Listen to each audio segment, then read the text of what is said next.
Assalamualaikum warahmatullahi wabarakatuh. Sholawat serta salam semoga selalu tercurah kepada junjungan kita, Nabi Muhammad Shallallahu Alaihi Wasallam. Sahabat semua, pernahkah kalian membayangkan bagaimana rasanya ketika sebuah negara yang merasa tak terkalahkan, tiba-tiba goyah hanya dalam hitungan jam? Bayangkan, kekuatan yang selama ini ditakuti dunia, mendadak luluh lantak. Apa yang sebenarnya terjadi? Mari ikuti kisah ini sampai akhir. Dan jangan lupa tekan tombol subscribe.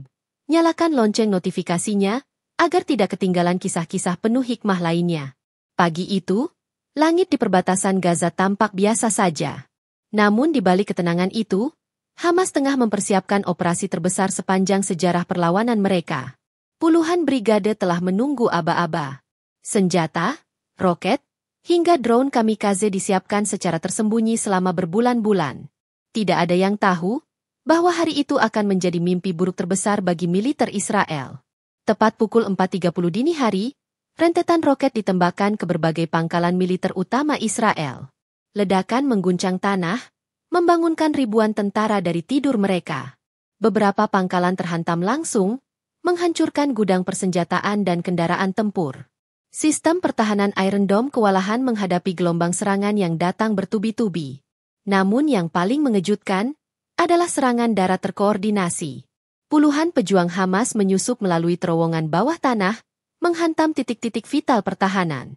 Dalam waktu kurang dari 12 jam, lebih dari 8.000 personel militer Israel gugur, angka yang membuat dunia terperangah.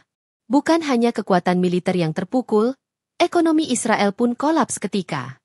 Bursa saham anjlok, bandara internasional lumpuh, dan kerugian langsung diperkirakan mencapai lebih dari 3 miliar shekel hanya dalam satu hari. Media internasional memberitakan kejadian ini tanpa henti, sementara para pejabat Israel dilanda kepanikan. Namun, puncak dari semua ini terjadi saat malam tiba. Malam itu, udara di atas Tel Aviv terasa mencekam. Sirene peringatan meraung nyaring di setiap sudut kota. Warga berlarian menuju tempat perlindungan bawah tanah, sementara lampu-lampu kota dipadamkan untuk menghindari serangan udara. Namun di markas besar Komando Pusat Militer Israel, aktivitas justru memuncak. Para perwira tinggi berkumpul, berusaha menyusun strategi balasan, tetapi suara ledakan kembali memutus konsentrasi mereka. Tepat pukul 22.15, gelombang serangan kedua dimulai. Ratusan roket kembali menghujani target strategis. Kali ini diarahkan langsung ke pusat komunikasi militer dan instalasi radar yang menjadi otak pertahanan udara Israel. Ledakan demi ledakan memutus jalur komunikasi internal, membuat koordinasi pasukan kacau balau. Dalam gelap, Hamas mengerahkan unit serangan jarak dekat yang bergerak cepat, menghantam pangkalan-pangkalan kecil yang tersisa di pinggiran kota. Salah satu momen paling menggemparkan terjadi saat sebuah drone kamikaze Hamas berhasil menembus lapisan pertahanan terakhir dan menghantam gedung markas komando. Ledakan dahsyat itu mengguncang radius beberapa kilometer, menghancurkan lantai atas dan memutus akses listrik. Asap tebal membumbung, sirene ambulans meraung tanpa henti. Di media sosial, rekaman kejadian itu menyebar dengan cepat. Dunia menyaksikan bagaimana sebuah negara yang selama ini membanggakan teknologi pertahanan tercanggih, malam itu harus bertekuk lutut di hadapan serangan yang nyaris sempurna. Para pemimpin Israel terpaksa mengakui, ini adalah salah satu hari tergelap dalam sejarah mereka. Di luar sana, suara takbir menggema dari Gaza. Sementara di Tel Aviv, ketakutan merayap di setiap lorong kota. Serangan ini bukan sekadar operasi militer, tapi tamparan keras bagi keangkuhan yang selama ini mereka banggakan. Fajar menyingsing dengan langit yang kelabu di atas perbatasan Gaza. Asap hitam dari sisa-sisa ledakan malam tadi masih mengepul. Di markas daruratnya, para jenderal Israel yang tersisa memutuskan untuk melancarkan serangan balasan besar-besaran.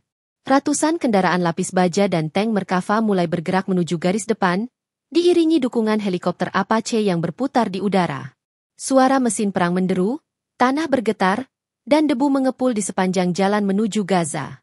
Mereka yakin, dengan kekuatan penuh ini, Hamas akan dipukul mundur. Namun, yang mereka tidak tahu, semua ini telah diprediksi. Hamas telah menyiapkan lapisan jebakan mematikan di jalur masuk. Begitu konvo besar itu melewati titik tertentu, ledakan dahsyat mengguncang tanah. Ratusan ranjau darat dan bom improvisasi yang ditanam sejak lama meledak bersamaan. Tank-tank raksasa terguling, kendaraan lapis baja hancur, dan asap tebal menelan pandangan. Dari kejauhan, pasukan Hamas muncul bak bayangan, menyerbu dengan kecepatan luar biasa. Serangan balik Israel berubah menjadi mimpi buruk. Dalam waktu kurang dari 2 jam, barisan terdepan mereka hancur total. Lebih dari 1.000 personel tambahan tewas, menyusul ribuan yang gugur sehari sebelumnya. Radio komunikasi penuh dengan teriakan panik dan permintaan evakuasi. Helikopter yang mencoba mengevakuasi korban justru ditembak jatuh satu persatu dengan rudal portabel. Di Tel Aviv, berita kekalahan demi kekalahan membuat moral militer runtuh. Bursa saham kembali anjlok, nilai mata uang mereka merosot tajam, dan investor asing menarik dana besar-besaran. Kerugian ekonomi menembus angka yang tak pernah mereka bayangkan. Di Gaza, malam itu langit dipenuhi cahaya kembang api buatan rakyat yang merayakan keberhasilan. Takbir dan lantunan doa menggema dari setiap sudut, menandai hari di mana sang raksasa benar-benar bertekuk lutut. Dan bagi dunia, inilah puncak dari sebuah perlawanan yang tak pernah mereka duga akan mengguncang sejarah. Kekalahan besar di medan perang itu menjalar cepat seperti api yang membakar kertas kering. Di Tel Aviv, Yerusalem, dan kota-kota besar lainnya, rakyat mulai kehilangan kepercayaan kepada pemerintah. Demonstrasi pecah di berbagai jalan utama. Ribuan orang turun ke jalan, membawa poster dan meneriakkan tuntutan mundur bagi para pemimpin militer dan perdana menteri. Di dalam ruang sidang parlemen, suasana jauh lebih panas. Para anggota saling berteriak, saling tuding, bahkan nyaris baku hantam. Data intelijen yang selama ini dibanggakan ternyata gagal total. Rencana serangan balasan yang dianggap akan memulihkan kehormatan, justru mempermalukan mereka di mata dunia. Media internasional memutar rekaman demi rekaman kehancuran pasukan Israel. Saluran berita besar menayangkan gambar tank Merkava yang terbakar, helikopter yang jatuh, dan konvoi militer yang hancur di jalur masuk Gaza.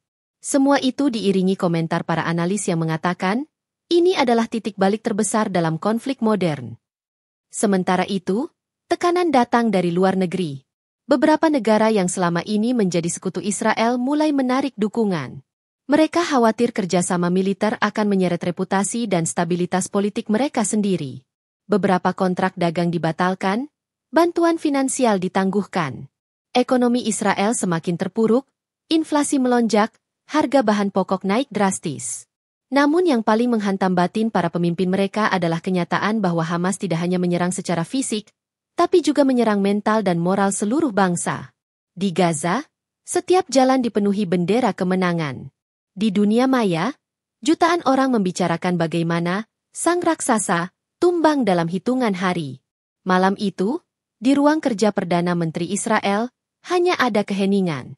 Telepon berdering tanpa henti dari para menteri dan sekutu internasional yang menuntut jawaban. Namun tak ada satupun kata yang sanggup ia ucapkan. Matanya hanya tertuju pada layar televisi, menonton ulang rekaman kehancuran yang menjadi mimpi buruk terbesar dalam sejarah bangsanya. Pagi yang dingin di Tel Aviv terasa lebih mencekam daripada biasanya. Di markas sementara militer Israel, rapat darurat kembali digelar. Namun kali ini bukan untuk menyusun strategi, melainkan untuk saling menyalahkan. Para jenderal senior beradu argumen, mempersoalkan siapa yang harus bertanggung jawab atas bencana militer terburuk dalam sejarah negara itu. Suara bentakan menggema di ruangan. Sebagian menuduh kegagalan intelijen sebagai biang kerok. Sebagian lagi menyalahkan unit tempur yang dianggap lamban dan ceroboh. Namun di balik ributan itu, ada bisik-bisik yang jauh lebih berbahaya. Kabar bahwa sebagian perwira lapangan sengaja membocorkan posisi dan rute pasukan kepada pihak lawan. Penyelidikan internal pun dilakukan. Hasil awalnya membuat para petinggi pucat pasi. Beberapa sistem komunikasi militer telah diretas sejak berminggu-minggu sebelumnya. Bahkan, ada dugaan kuat bahwa seorang perwira berpangkat kolonel telah bekerja sama dengan kelompok perlawanan, memberikan peta lokasi gudang senjata dan jalur suplai utama. Di luar markas, moral prajurit semakin runtuh. Banyak tentara yang menolak kembali ke garis depan, mengaku tidak percaya lagi pada perintah komando. Beberapa unit bahkan bubar sebelum sampai medan tempur, memilih kembali ke rumah untuk melindungi keluarga mereka yang juga mulai merasa terancam. Situasi ini menjadi bahan bakar baru bagi Hamas. Mereka memanfaatkan retaknya persatuan lawan dengan melancarkan serangan-serangan kecil namun mematikan, mengincar titik-titik logistik yang tersisa. Setiap ledakan baru seakan memperdalam jurang ketidakpercayaan di tubuh militer Israel. Sementara itu, di jalan-jalan Tel Aviv, protes rakyat semakin brutal. Gedung kementerian diserbu massa, kantor pusat militer dilempari batu. Kamera-kamera media asing menyorot semuanya, mempermalukan negara itu di panggung internasional. Namun badai sesungguhnya belum datang. Sebab di balik layar, Hamas menyiapkan satu langkah akhir. Serangan yang dirancang bukan sekadar untuk mengalahkan, tapi untuk membuat lawannya bertekuk lutut tanpa sisa. Langit malam di perbatasan Gaza tampak kelam tanpa bintang. Angin laut membawa aroma garam bercampur bau mesiu yang masih tersisa dari pertempuran sebelumnya. Di dalam sebuah ruangan bawah tanah yang dipenuhi peta, monitor, dan radio komunikasi, komandan-komandan Hamas berkumpul. Malam ini, mereka akan menutup rangkaian serangan dengan pukulan terakhir yang akan mengguncang Israel hingga ke inti. Rencana itu diberi nama Operasi Bayangan Malam. Tidak seperti sebelumnya yang mengandalkan serangan roket massal, kali ini Hamas memilih operasi gabungan, infiltrasi darat, udara, dan laut secara serentak. Puluhan pasukan elit bersenjata lengkap mulai bergerak diam-diam melalui terowongan yang belum pernah terdeteksi. Di laut, speedboat berkecepatan tinggi mengarah ke pelabuhan militer Ashdod. Sementara di udara, drone kamikaze memulai perjalanan mereka menuju Tel Aviv. Pukul 2 dini hari, ledakan pertama mengguncang pelabuhan Ashdod. Gudang logistik meledak, kapal perang terbakar, dan jalur suplai bahan bakar terputus. Hampir bersamaan, unit darat yang keluar dari terowongan menghantam markas komando cadangan di pinggiran Bir Sheva. Pertahanan yang sudah lemah tak mampu menahan gelombang serangan terkoordinasi ini. Namun puncaknya terjadi di Tel Aviv. 8 drone kamikaze menembus sistem Iron Dome yang sudah kelelahan. 2 di antaranya menghantam gedung pusat intelijen militer, memutus jaringan komunikasi nasional. Sisa drone lainnya menghantam pangkalan udara, menghancurkan pesawat tempur yang tersisa di landasan. Kepanikan melanda. Sirene meraung tanpa henti. Tetapi sebagian besar warga tidak lagi berlari ke bunker. Mereka hanya duduk terdiam, menyadari bahwa tidak ada tempat yang benar-benar aman. Dari balkon-balkon Gaza, cahaya oranye ledakan terlihat jelas di kejauhan, disertai gema takbir yang membelah malam. Ketika matahari terbit, Israel nyaris lumpuh total. Lebih dari 8.000 personel telah gugur, sistem militer runtuh, dan kerugian ekonomi membengkak melampaui 3 miliar shekel. Namun yang paling mematikan bukanlah kerusakan fisik, melainkan rasa takut dan ketidakberdayaan yang kini menghantui setiap langkah mereka. Bagi Hamas, inilah hari kemenangan. Bagi Israel, inilah hari di mana keangkuhan mereka runtuh, dan dunia menyaksikannya tanpa bisa menghapus gambarnya dari ingatan. Pagi itu, berita kemenangan Hamas memenuhi layar televisi dan gawai di seluruh dunia. Media internasional menayangkan gambar-gambar yang tak pernah dibayangkan sebelumnya. Tank Merkava terbakar di padang pasir, pangkalan militer Israel rata dengan tanah, dan pelabuhan Ashdod yang masih berasap. Judul-judul berita di layar besar kota-kota dunia memuat satu pesan, Israel terpuruk. Di Timur Tengah, jalan-jalan dipenuhi sorak-sorai. Dari Kairo, Istanbul, hingga Amman, rakyat turun ke jalan membawa bendera Palestina. Masjid-masjid mengumandangkan takbir sebagai tanda syukur.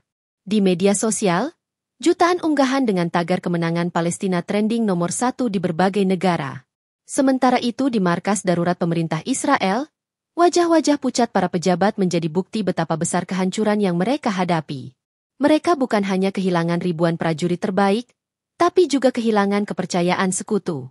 Beberapa negara yang selama ini memberi dukungan militer mulai menarik pasokan senjata dan amunisi, khawatir kekalahan ini akan menyeret mereka ke dalam konflik yang lebih besar. Ekonomi Israel jatuh bebas. Bursa saham lumpuh, nilai mata uang anjlok, dan bank-bank besar terpaksa membatasi penarikan dana untuk mencegah keruntuhan total. Sementara itu, perusahaan-perusahaan multinasional mulai hengkang, meninggalkan gedung-gedung kosong di pusat kota Tel Aviv. Bagi rakyat Gaza, ini adalah hari yang akan mereka kenang seumur hidup. Anak-anak berlarian di ganggang sempit sambil mengibarkan bendera kecil Palestina. Para ibu menyiapkan makanan terbaik yang mereka punya untuk dibagikan kepada para pejuang yang pulang dari medan perang. Semua orang tahu, kemenangan ini tidak datang tanpa pengorbanan. Namun bagi mereka, setiap tetes darah yang tertumpah telah menjadi bagian dari sejarah yang mengukir kebebasan. Malam itu, Langit Gaza diterangi kembang api buatan tangan rakyat. Takbir menggema, bercampur dengan suara tawa dan tangis haru. Dari kejauhan, puing-puing Tel Aviv masih membara, seakan menjadi penanda bahwa sebuah bab dalam sejarah telah ditutup. Dunia menyaksikan bahwa di hadapan tekad yang tak tergoyahkan, bahkan kekuatan yang selama ini dianggap tak terkalahkan pun bisa runtuh. Dan kisah ini akan terus hidup, menjadi pengingat bahwa setiap keangkuhan pada akhirnya akan dipatahkan.